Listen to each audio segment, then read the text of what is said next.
কোন শেষ কয় দশক? শেষ দশক। আজকে শবে কদর পাওয়ার তিনটা আলামত বলে দেই, বলবো কিনা? যেই দিনটা শবে কদর হবে কেমন হবে?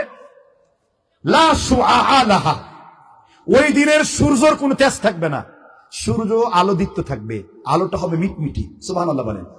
মাইয়তিন, এমন বৃষ্টি হবে, রাসূল যখন সেজদা করছিলেন সেজদার জায়গার সাথে একেবারে মিশে গেল। লা হারাতা ওয়ালা বারিদাতা, ঠান্ডাও হবে না গরমও হবে না। তাহলে বৃষ্টি নামতে পারে, আর আকাশের মধ্যে তারকা আসতে পারে, আর সূর্য তেজদীপ্ত থাকবে না, গরম থাকবে না, পরিবেশটা ঠান্ডা, আকাশটা নির্মল থাকবে। তাহলে আপনি বুঝে নেবেন ওই দিন আপনি শবে কদর পেয়ে গেছেন। সুবহানাল্লাহ। আচ্ছা, জিবরিলের কাজ কি? জিবরিল কে পৃথিবীতে কোনোদিন আসবে? কথা বলেন, আসবে? কয় না। কিয়ামত পর্যন্ত জিবরিল আসবে। শবে কদরের রাত্রিতে জিবরাইল, আকাশের 4 আঙ্গুল পরিমাণ ফেরেশতা নাই, আদাবিল হাসা, এমন এমন ফেরেশতা নিয়ে দাঁড়াবেন যারা রমজানের শবে কদর করবে। মান কামা লাইলাতুল কদর ঈমানান ওয়া ইহতিসাবান গুফিরা লাহু মা তাকাদ্দামা মিন যামবিহি ইন্না আনজালনাহু ফি লাইলাতিল কদর। নিঃসন্দেহে আমি কদরের রাত্রিতে কি অবতীর্ণ করেছি?